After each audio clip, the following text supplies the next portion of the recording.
जो कातिल लोग मेरे पापा को मारे हैं, इंसाफ चाहिए, नहीं तो बड़ा होके हम बदला लेंगे। बदला लोगे? हाँ। कहीं ना कहीं ये बच्चा का ये मन में है कि अब पढ़ना नहीं है। पढ़ना है, अब डर के मारे बाहर भी नहीं निकल रहे हैं। आ रहा है कि 1 भी रुपया वगैरह नहीं। ये अभी कुछ नहीं है। बोले ना कि पायल भी पतला था तो वो भी मतलब कि गिरवी रख करके बच्चा के दूध मंगाते हैं कैसों। मतलब कि माँ है तो बच्चा सबके नहीं ना देखा पार लगता है कि भूखे प्यासे रहे। अब वो थे तो हर महीने भेज देते थे कलकत्ता से पैसा। अब तो वो है ये नहीं है। मेरी स्थिति बहुत खराब है भैया, क्या करें। तो सरकार और प्रशासन इसमें क्या कर रही है? प्रशासन अभी कुछ नहीं कर रही है। सरकार से भी हाथ जोड़ के विनती है कि बस इधर ध्यान दे। अब कैसे 3 गो बाल बच्चा के पालन पोषण करे, अब कुछ समझ में नहीं आ रहा है। इनके पति को मार दिया जाता है, उसके बाद इनका स्थिति ये है कि इनके पास खाने तक का भी पैसा नहीं है। अब इनको कुछ ना कुछ लोग आके दे रहे हैं, जैसे कि इनका थे तो उन लोग के मैं लगा था 10वां 13वां करने के लिए पैसा दिए थे। तो उनको जो भी होता है दान उन वो सब किए। उसके बाद तो मेरे पास तो हम सब कुछ कर दिए जितना पैसा था। उसके बाद तो खाने के लिए भी पैसा नहीं बचा है घर में। अब वो है ये नहीं है कि कौन देगा। माँ भी नहीं है मेरे नैहर में, ना पापा है, कोई है ये नहीं है, सब डेट कर गए हैं। मायके में भी कोई नहीं? मायके में भी कोई नहीं। एक छोटा भाई है तो उसको उतना बुद्धि ज्ञान नहीं है। काट देने के लिए उस समय मतलब ये नहीं समझ रहे थे कि वो अपने बेटे के ही ख़त्म कर देगा। तो समझिए इतने पर कि वो मेरे बेटा के भी मार सकता है। ससुर ने ही इनको विधवा बना दिया। देवर और ससुर मिलके इनको विधवा बनवा दिया। कारण ये है कि ये अदर कास्ट मैरिज है और वो जो है व्यक्ति पढ़े लिखे व्यक्ति थे और जॉब भी करते थे सरकारी। रिटायर हुए थे लोको पायलट से, यानी रेल ड्राइवर से अच्छा खासा रकम मिला था। और उस रकम को ना हिस्सा देने के लिए इनके देवर ने सारा कहानी रच दिया। हमारे साथ जो महिला है, इनके 3 बच्चे हैं और ये हंसता खेलता परिवार के साथ रहती थी इनके अपने पति के साथ। इन्होंने अदर कास्ट मैरिज किया था, यानी लव मैरिज किया था। और इनको विधवा बनाने में, इनके मांग के सिंदूर उजाड़ने में इनका कोई और का हाथ नहीं है, बल्कि इनके देवर और उनके पिता यानी इनके ससुर ने ही इनको विधवा बना दिया। देवर और ससुर मिलके इनको विधवा बनवा दिया। कारण ये है कि ये अदर कास्ट मैरिज है और वो जो है व्यक्ति पढ़े लिखे व्यक्ति थे और जॉब भी करते थे सरकारी। रिटायर हुए थे लोको पायलट से, यानी रेल ड्राइवर से अच्छा खासा रकम मिला था। और उस रकम को ना हिस्सा देने के लिए इनके देवर ने सारा कहानी रच दिया। कहने का मतलब यह है कि इनके जो देवर हैं वो इनको हिस्सा देना नहीं चाहते थे। वो जितना भी रिटायरमेंट का पैसा था वो देना नहीं चाहते थे और घर में भी हिस्सा नहीं देना चाहते थे। इनके पति ने थोड़ा सा आवाज़ उठाया तो जिसके लेकर वो उनको मौत के घाट उतार दिए। चलिए जानते हैं। हालांकि इनकी अभी स्थिति ये है कि इन लोग के पास अभी खाने का पैसा नहीं है, कुछ भी रहने का पैसा नहीं है। ये लोग कैसे गुजर कर रहे हैं यही जान रहे हैं। इनका जो भी जेवरात था, गहना गुड़िया था, ये धीरे धीरे बेच चुकी है। अब इनके पास कुछ भी नहीं है और सरकार के पास लगातार निहोरा कर रही है, गुहार लगा रही है कि किसी तरह इंसाफ मिले और आगे की कार्रवाई हो। जी, क्या नाम है आपका? मेरा आशा। आप लोग तो जान सकते हैं कि मेरे साथ 1 महीना पहले घटना हो चुका है। जी, तो अभी तक ले वो आरोपी लोग को पकड़ लेना चाहिए। प्रशासन लोग मतलब चाहते तब ना। प्रशासन लोग तो साफ छोड़े हुए हैं उन लोग के। जी, मतलब आपके पति को कौन मार दिया? उसका छोटा भाई। क्यों? इसलिए कि मेरा बाप के जो भी रिटायरमेंट के पैसा है 70-80 लाख के गर्मी हो गया था। 3 जगह प्रॉपर्टी है। मेन मतलब बड़ा वाला न रहेगा ना, कभी खोज पुछाड़ करेगा। जो भी मालिक रहेंगे हम रहेंगे। मेरा बाल बच्चा जो पैदा किए हैं वो लोग पढ़ेगा लिखेगा। बड़ा वाला के बाल बच्चा भीख मांगे रोड पर। आज तो वैसा ही नौबत लाइए दिया है मेरे को। आपके पास सुनने में आ रहा है कि 1 भी रुपया वगैरह नहीं? ये अभी कुछ नहीं है। बोले ना कि पायल भी पतला था तो वो भी मतलब कि गिरवी रख करके बच्चा के दूध मंगाते हैं कैसों। मतलब कि माँ है तो बच्चा सबके नहीं ना देखा पार लगता है कि भूखे प्यासे रहे। अब वो थे तो हर महीने भेज देते थे कलकत्ता से पैसा। अब तो वो है ये नहीं है। मेरी स्थिति बहुत खराब है भैया, क्या करें। तो सरकार और प्रशासन इसमें क्या कर रही है? प्रशासन अभी कुछ नहीं कर रही है। सरकार से भी हाथ जोड़ के विनती है कि बस इधर ध्यान दे। और कैसे 3 गो बाल बच्चा के पालन पोषण करे, अब कुछ समझ में नहीं आ रहा है। इनके पति को मार दिया जाता है, उसके बाद इनका स्थिति ये है कि इनके पास खाने तक का भी पैसा नहीं है। अब इनको कुछ ना कुछ लोग आके दे रहे हैं, जैसे कि इनका अंतिम संस्कार के लिए भी अब हाँ, अंतिम संस्कार के लिए उस समय प्रशासन लोग बेचारा लोग मदद किए, तो मैं अपना पति के वहाँ मतलब इलेक्ट्रिक में जलवाए, मतलब ले आने लायक ही नहीं थे, कोई ऐबे नहीं किया था, उसका कोई गोतिया खानदान कोई नहीं आया, बस दोनों माँ बेटा हम मिल करके रह करके वहाँ पे अंतिम संस्कार किए उन लोग के पैसा से।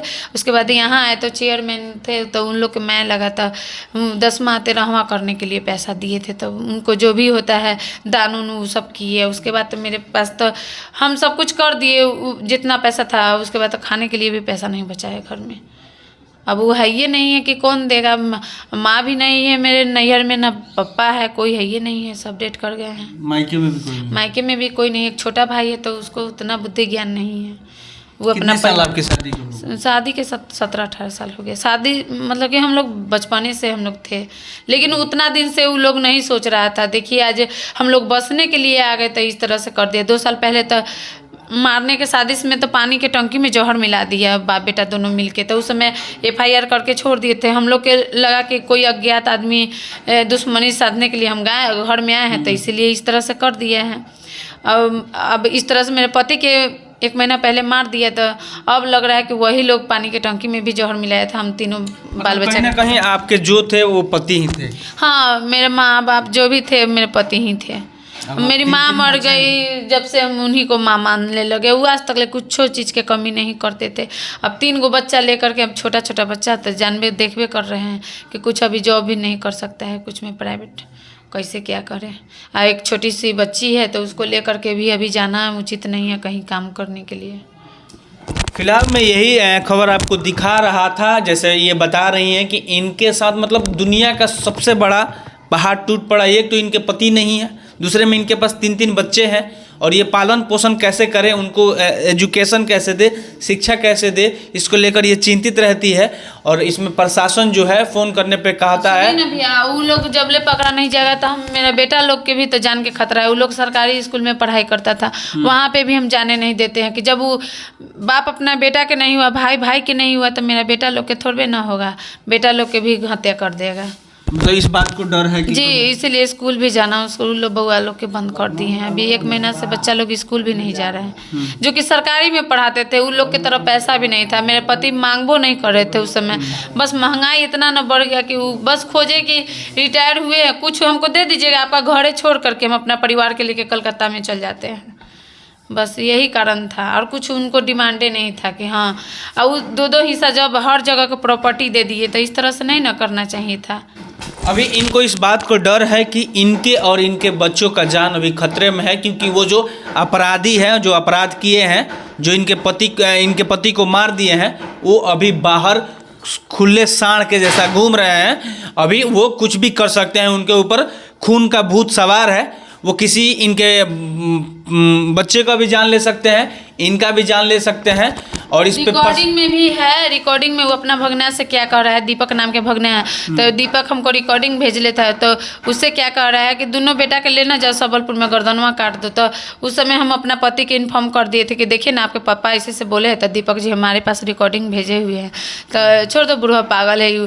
लेकिन ये नहीं जानते थे कि बेटा के ऊपर भीड़ल है। चलिए हम लोग अनुसूचित जाते थे, लेकिन मेरा बेटा के काट देने के लिए उस समय मतलब ये नहीं समझ रहे थे कि वो अपने बेटे के ही ख़त्म कर देगा। तो समझिए इतने पर कि वो मेरे बेटा के भी मार सकता है, क्योंकि अगला से बतिया रहा है। अब अगला के उसी के आदमी हम पर माया किया था, बेचारा रिकॉर्डिंग भेज दिया था कि जो कैसों पुलहा फुसला के दोनों बेटवा के ले जा करके गर्दनवा काट दे वो सबलपुर में जा करके। तो मतलब कहीं ना कहीं आप लोग का घर जो है थाना से मात्र 200 मीटर दूर पे है, इसीलिए आप लोग सुरक्षित भी है, मुझे लगता जी है। हाँ, इसीलिए सुरक्षित है कि यहाँ से आवाज़ देंगे तो ज़रूर थाना प्रशासन आएंगे। थाना में भी हम आवेदन दे चुके हुए हैं अपना सेफ्टी के लिए, लेकिन कब तक ले भैया डर के रहेंगे। अब डरना भी तो नहीं ना है, अब किसी भी तरह उनको इंसाफ दिलाना है बस कि इन लोग को पालना भी। हाँ, ये बच्चा लोग के तीनों के हम कहाँ, हम ही मर जा रहे हैं, तो फिर बच्चा सब हम तो उसी दिन मर गए थे जिस दिन उनको एम्बुलेंस पे उनका लाश देखे थे। अब बस बच्चा लोग के लिए जी रहे हैं। अब फिलहाल यही खबर मैं आपको दिखा रहा था, लेकिन जो इसमें वैशाली पुलिस है उनका ये रवैया है कि अगर आप जब फ़ोन करती हैं तो क्या कहता है पुलिस? वो DM मरा है कि ये मरा है कि बार फ़ोन करते, फ़ोन मत करना मेरे पास। आईओ कहता है? जी, आईओ जो मेरे क्या कहता है? कि डीएम मर रहा है कि मेरे पास फ़ोन करती है, मेरे पास फ़ोन मत करना। अच्छा बताइए आईओ साहब, क्या डीएम मरेगा तभी आप कार्रवाई कीजिएगा? क्या एसपी मरेगा तभी कार्रवाई कीजिएगा? क्या केवल डीएम के टैक्स से आपका पेमेंट मिलता है? क्या आम पब्लिक के टैक्स का आपको पैसा नहीं मिलता है? या आपके जैसा देशद्रोही, हम इसलिए कह रहे हैं कि आप देशद्रोही हैं, गद्दार हैं। गद्दार इसलिए कहना पड़ रहा है कि आप इस तरह का बयान दे रहे हैं कि डीएम और एसपी मरेगा तब हम कार्रवाई करेंगे। बेशर्मी की कुछ भी हद होती है, इस तरह की बातें ना करें। आम आदमी भी उतना ही अधिकार है जितना कि एक डीएम साहब का है, एक एसपी का है, जिसके पिता के सर से साया छीन चुका है। कैसे क्या हुआ? जो कातिल लोग मेरे पापा को मारे हैं, इंसाफ चाहिए, नहीं तो बड़ा होके हम बदला लेंगे। बदला लोगे? हाँ। कहीं ना कहीं ये बच्चा का ये मन में है कि अब पढ़ना नहीं है।